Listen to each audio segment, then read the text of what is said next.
नमस्कार, आपका स्वागत है। दोस्तों, आश्विन मास के कृष्ण पक्ष में आने वाली इंदिरा एकादशी का महत्व अत्यंत अद्भुत और कल्याणकारी माना गया है। यह एकादशी विशेष रूप से पितृपक्ष में आती है और इसका पालन करने से पितरों का उद्धार होता है। शास्त्रों में वर्णित है कि इस व्रत के प्रभाव से पितर स्वर्ग लोक को प्राप्त करते हैं और व्रत धारण करने वाला स्वयं भी पापों से मुक्त होकर मोक्ष के मार्ग की ओर अग्रसर होता है। इंदिरा एकादशी केवल एक साधारण व्रत नहीं है, बल्कि यह व्रत मनुष्य के जीवन और उसके पूर्वजों के जीवन में अमृत तुल्य शांति और संतोष का मार्ग खोलता है। इस व्रत का पालन करने वाला व्यक्ति न केवल अपने लिए पुण्य अर्जित करता है, बल्कि अपने पूर्वजों के लिए भी स्वर्ग प्राप्ति का द्वार खोल देता है। कहा जाता है कि इस व्रत के प्रभाव से पितृ प्रसन्न होकर अपनी संतान पर आशीर्वाद की वर्षा करते हैं। इंदिरा एकादशी की कथा का भी बहुत बड़ा महत्व है। यह कथा स्वयं भगवान श्री कृष्ण ने धर्मराज युधिष्ठिर को सुनाई थी।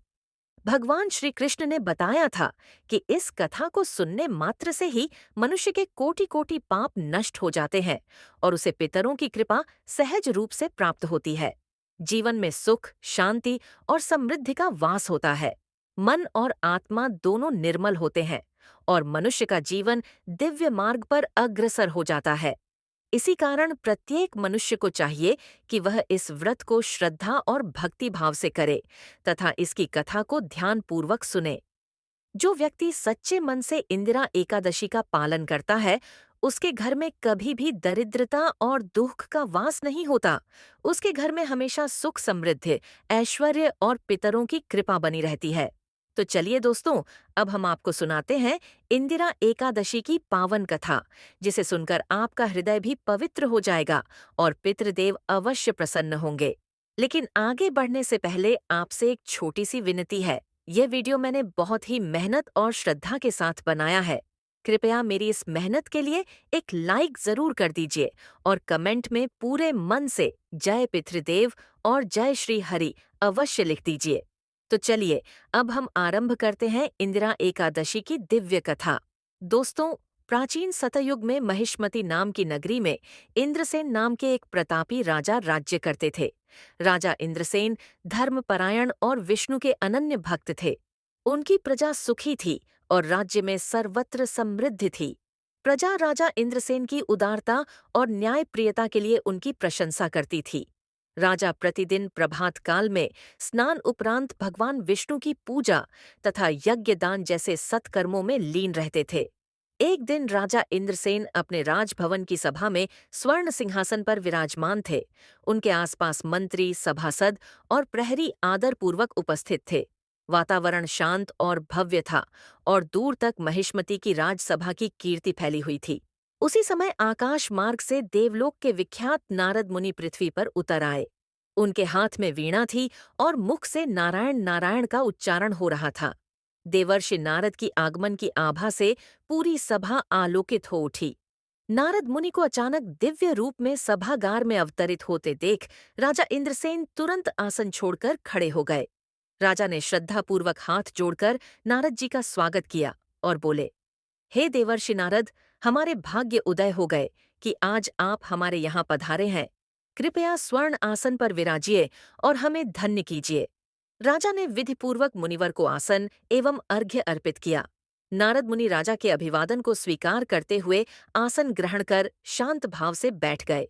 सभा के सभी सदस्य देवर्षि नारद को आदरपूर्वक निहार रहे थे। राजा इंद्रसेन ने हाथ जोड़कर विनम्रतापूर्वक पूछा, हे मुनिवर, कृपा करके बताएं कि आज हमारे राज्य में आपके आगमन का शुभ कारण क्या है। आपकी आगवानी से हमारा राज्य पवित्र हो गया है। आशा है कि सब कुशल मंगल है। राज दरबार में गूंजती राजा की मधुर वाणी से सम्मान झलक रहा था। नारद मुनि ने प्रसन्न होकर उत्तर दिया, हे राजन, तुम्हारे राज्य की समृद्धि और धर्मपरायणता देखकर मैं अत्यंत प्रसन्न हूँ। तुम बुद्धिमत्ता से राज्य का संचालन कर रहे हो और तुम्हारा मन निरंतर भगवान विष्णु की भक्ति में लगा है। यह अत्यंत प्रशंसनीय है। नारद जी कुछ क्षण के लिए रुके और फिर गंभीर स्वर में बोले, राजन, मैं आज एक विशेष उद्देश्य से तुम्हारे पास आया हूँ। मेरे वचनों को ध्यानपूर्वक सुनो। यह समाचार तुम्हें आश्चर्यचकित कर देगा।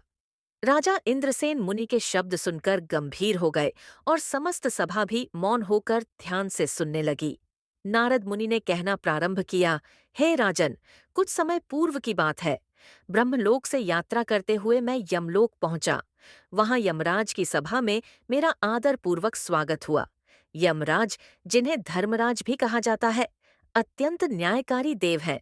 मैं यमलोक में श्रद्धापूर्वक यमराज का गुणगान कर रहा था कि तभी मेरी दृष्टि एक आत्मा पर पड़ी, जो वहां यमराज की सभा में उपस्थित थी। वह आत्मा तेजस्वी प्रतीत हो रही थी, परंतु उसके मुखमंडल पर उदासी थी। मैं चकित हुआ कि ऐसी पुण्य आत्मा यमलोक में क्यों ठहरी है। तब यमराज से विनम्रतापूर्वक निवेदन कर मैंने उस आत्मा के विषय में पूछा। यमराज ने बताया कि यह आत्मा पृथ्वी लोक के एक धर्मात्मा राजा की आत्मा है, जो किसी कारणवश अब भी स्वर्ग नहीं जा सकी है। अनुमति पाकर मैं उस आत्मा के निकट गया। जब मैं समीप गया तो वह आत्मा मुझे पहचान गई। उसने आदर से हाथ जोड़कर मेरा अभिवादन किया। मैंने उसे संतप्त देखकर पूछा, हे आत्मदेव, आप कौन हैं और किस कारण यहाँ यम सभा में स्थित है? क्या मुझसे कोई सहायता की अपेक्षा है? मेरी बात सुनकर उस आत्मा की आंखों में आशा का प्रकाश जागा। उसने करुण स्वर में कहा, हे देवर्षि नारद, मैं पृथ्वी लोक पर महिष्मती नगरी का पूर्व नरेश राजा इंद्रसेन का पिता हूँ। मैंने अपने जीवन में अनेक यज्ञ और पुण्य कर्म किए, भगवान विष्णु की भक्ति भी की, परंतु पूर्व काल में एक बार मुझसे अश्विन कृष्ण पक्ष की एकादशी का व्रत भंग हो गया था। उसी व्रत के पूर्ण न हो पाने के कारण मुझे अभी स्वर्ग लोक में स्थान नहीं मिल पाया है। मैं यमलोक में प्रतीक्षा कर रहा हूँ। यह सुनकर मुझे अत्यंत विस्मय हुआ और दुख भी। वो आत्मा आगे बोली, हे मुनिवर, मैंने अपने पुत्र इंद्रसेन को सपने में संकेत देने का प्रयास किया, किंतु जीवित व्यक्तियों तक हमारी बात पहुंचना अत्यंत कठिन है। अब केवल आप ही मेरी सहायता कर सकते हैं। कृपा करके मेरे पुत्र तक मेरा संदेश पहुंचा दीजिए। यदि मेरा पुत्र आश्विन मास के कृष्ण पक्ष की एकादशी, जिसे इंदिरा एकादशी कहते हैं, का विधिपूर्वक व्रत मेरे निमित्त कर दे, तो मुझे अधोगति से मुक्ति मिल सकती है। इस व्रत के पुण्य से मुझे स्वर्ग या विष्णु लोक प्राप्त होने में सहायता होगी। कृपया मेरे पुत्र से विनती कीजिए कि वह पितृ आर्ण उतारने हेतु मेरे उद्धार का उपाय करें। इतना कहते कहते उस आत्मा का स्वर भर्रा गया और आंखों में आशा के आंसू झलक आए। उस क्षण यमराज ने भी सहमति में सिर हिलाया और मुझसे कहा, देवर्षि, यह आत्मा सचमुच एक धर्मात्मा राजा की है। इसके पुण्यों के बावजूद एकादशी व्रत के बाधित हो जाने से इसे यह स्थिति भोगनी पड़ रही है। यदि इसके पुत्र इंद्रसेन द्वारा विधिपूर्वक इंदिरा एकादशी का व्रत किया जाए और उस व्रत का पुण्य इसे अर्पित किया जाए, तो निश्चय ही इसे स्वर्ग लोक जाने का मार्ग मिल जाएगा। यह विधि शास्त्र सम्मत है, जिससे पितृत्राण होता है। आप कृपा करके पृथ्वीलोक जाकर राजा इंद्रसेन को सूचित करें। यमराज के वचन सत्य और करुणामय थे। मैंने तत्क्षण उस आत्मा को आश्वासन दिया, हे धर्मात्मन, मैं अवश्य तुम्हारे पुत्र तक यह संदेश पहुंचाऊंगा। तुम चिंता मत करो, भगवान की कृपा से सब शुभ होगा। मेरी इस प्रतिज्ञा से वह आत्मा हल्की हो गई और उसके मुख पर आशा की किरण दिखाई दी। यमराज ने प्रसन्न होकर आशीर्वाद दिया और मैं तत्काल वहां से विदा लेकर देवलोक से होता हुआ सीधा तुम्हारी सभा में उपस्थित हुआ हूँ। नारद मुनि की बातें सुनकर राजा इंद्रसेन की आंखें आश्चर्य एवं भावुकता से भर आईं।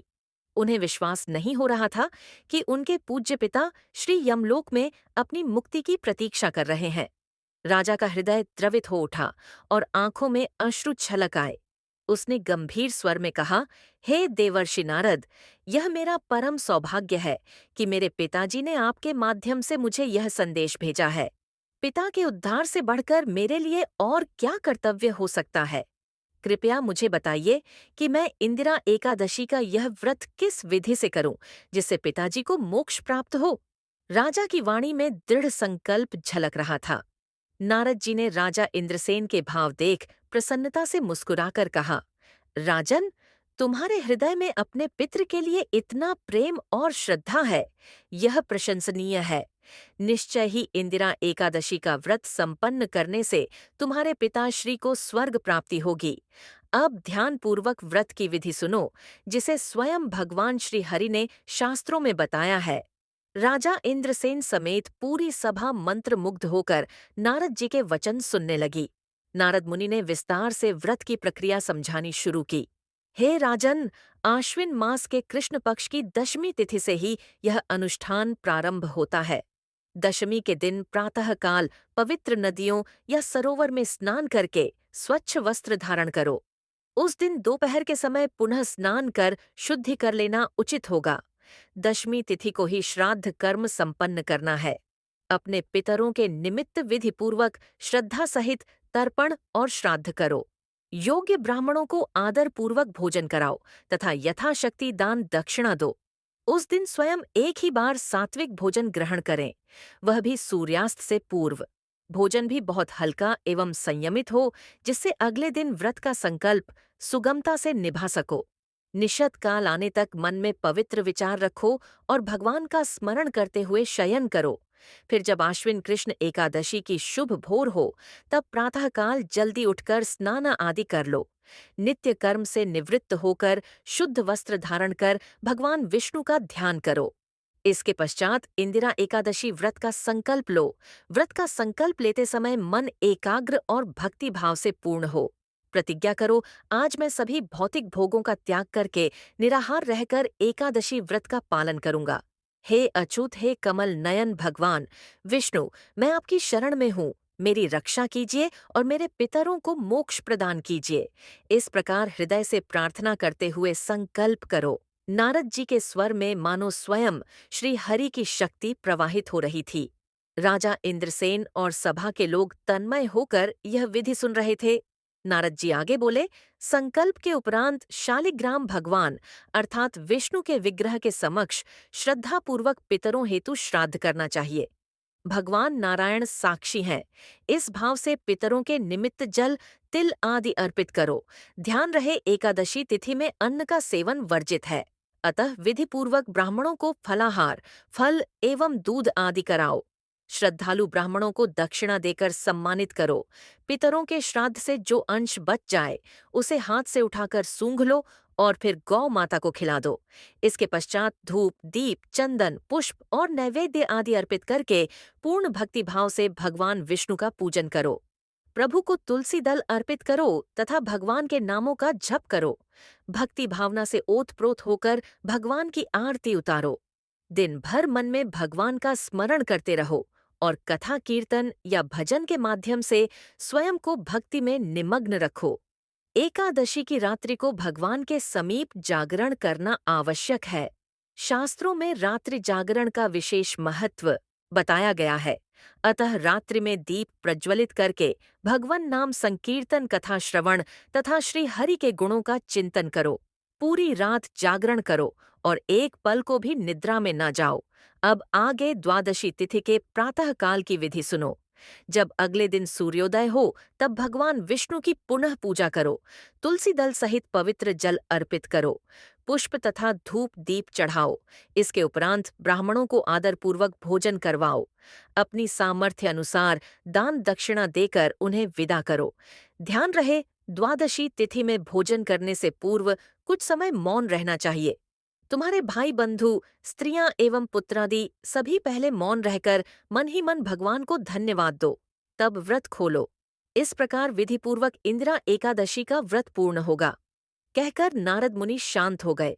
राजा इंद्रसेन ने हाथ जोड़कर विनम्रता से कहा, हे देवर्षि, आपने इतनी विस्तार से व्रत की विधि बताकर हम पर बड़ा अनुग्रह किया है। मैं निश्चित रूप से पूरे भक्तिपूर्वक इस व्रत का पालन करूंगा। पिताश्री के उद्धार हेतु यह मेरा परम कर्तव्य है और साथ ही सौभाग्य भी कि भगवान ने मुझे यह अवसर दिया। राजा सहित सभा के सब जनों ने मुनि को फिर प्रणाम किया। अगले ही क्षण नारद मुनि अंतर्ध्य हो गए और देवलोक को लौट गए। उनकी दिव्य उपस्थिति जाते ही सभागार में सामान्य अवस्था लौट आई। परंतु अब राजा के हृदय में उत्साह और भक्ति भाव की लहर उमड़ रही थी। नारद जी के निर्देशानुसार राजा इंद्रसेन ने तुरंत व्रत की तैयारियां आरंभ करवा दी। उन्होंने अपने समस्त परिजनों, मंत्रियों तथा नगरवासियों को सूचित किया कि आने वाली आश्विन कृष्ण पक्ष एकादशी को इंदिरा एकादशी व्रत रखा जाएगा। राजा ने स्वयं सभी को व्रत की महिमा और विधि समझाई तथा पितरों के उद्धार हेतु सभी को मन से सहभागी होने का आग्रह किया। पूरे राज्य में यह समाचार फैल गया कि राजा स्वयं पितृश्राद्ध तथा इंदिरा एकादशी व्रत का नेतृत्व करेंगे। समय बीतने लगा और वह पावन तिथि निकट आ गई। दशमी के दिन प्रातःकाल होते ही राजा इंद्रसेन अपने परिवार सहित नदी तट पर गए।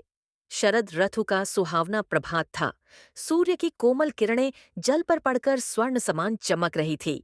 राजा ने पवित्र नदी के जल में स्नान कर त्रिपुंड धारण किया और सूर्य को अर्घ्य दिया। उनके साथ रानी, राजकुमार तथा मंत्रीगण सभी ने विधिपूर्वक स्नान करके प्रार्थना की।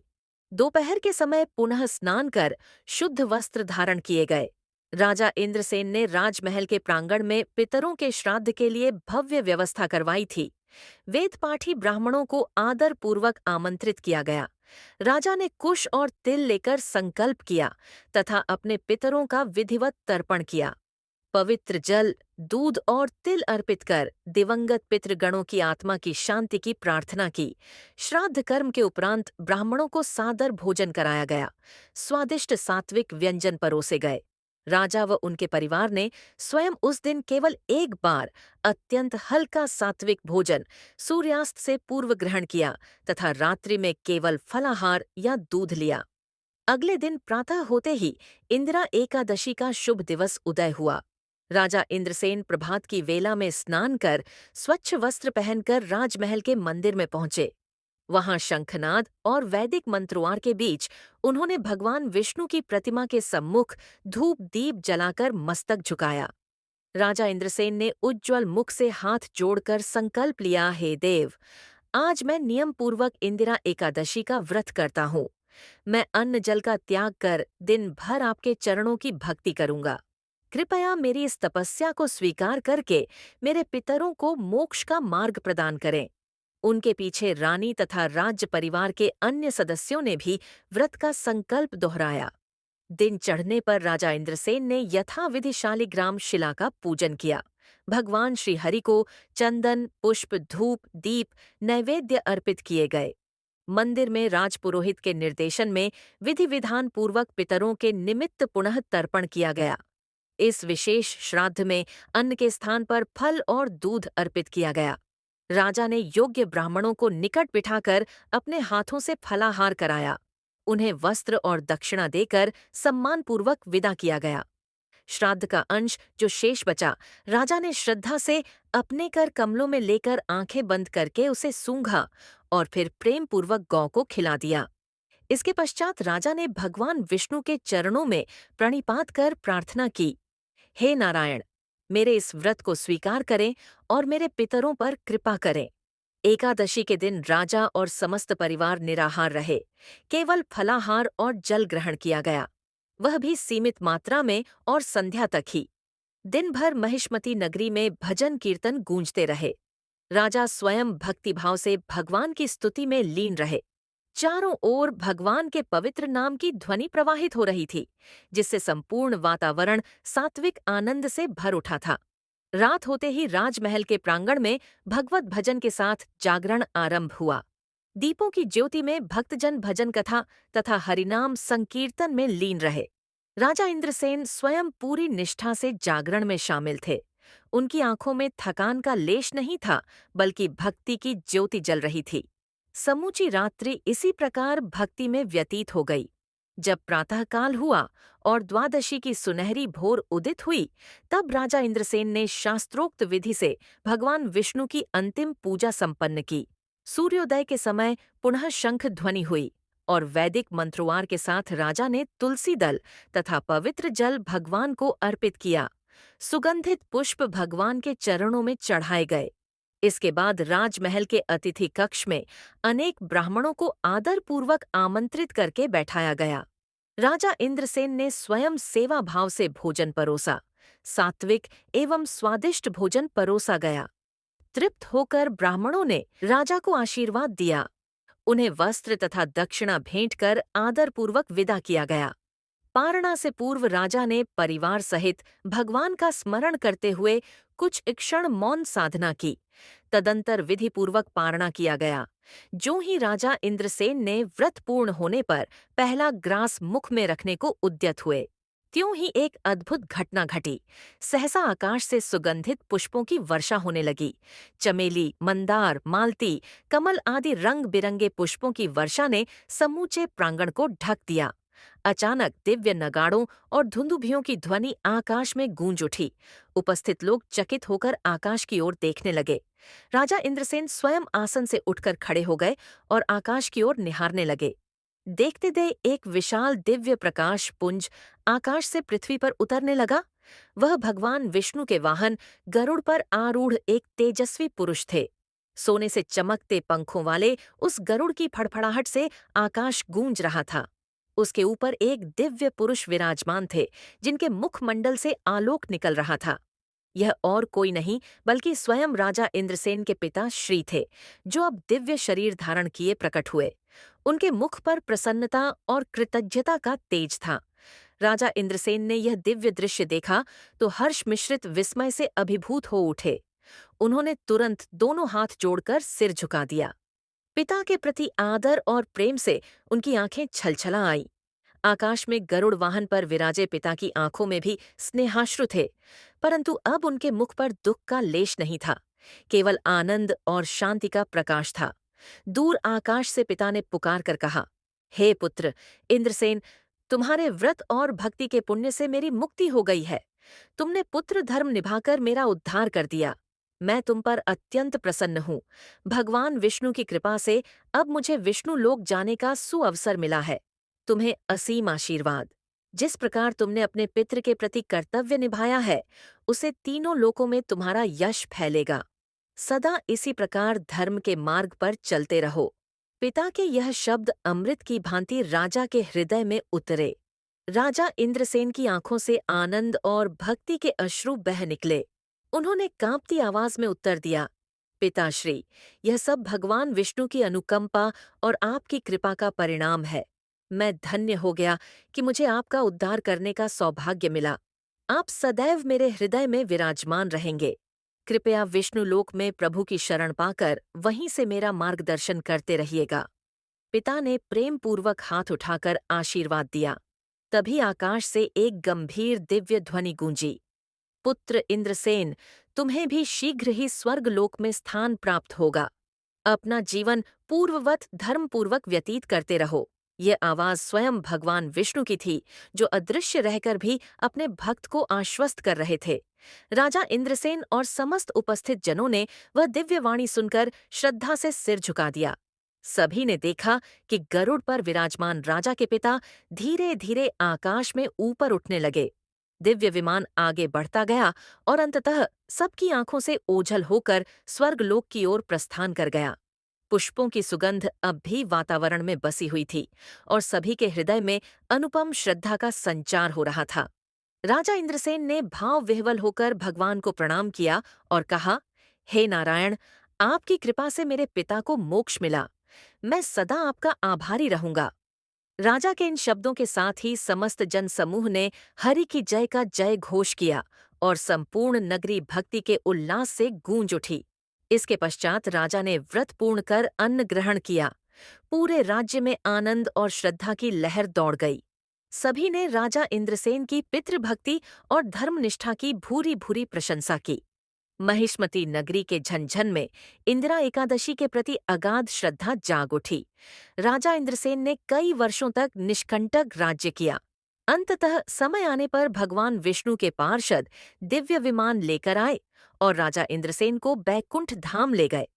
इस प्रकार धर्मपूर्वक जीवन बिताने वाले राजा इंद्रसेन को मोक्ष की प्राप्ति हुई। इस प्रकार पद्म पुराण में वर्णित यह कथा सिद्ध करती है कि आश्विन कृष्ण पक्ष की इंदिरा एकादशी का व्रत महान फलदायी है। इसके प्रभाव से पितरों को मुक्ति एवं सद्गति प्राप्त होती है। जो श्रद्धापूर्वक यह व्रत करते हैं, वे समस्त पापों से मुक्त होकर अंततः बैकुंठ धाम प्राप्त करते हैं। इस कथा का श्रवण मात्र भी मनुष्य को पुण्य फल देकर उसके पितरों को तृप्ति और मोक्ष प्रदान करता है। यही इंदिरा एकादशी की पुण्य कथा है जो सुनने और सुनाने से संसार सागर से तरने का मार्ग प्रशस्त करती है।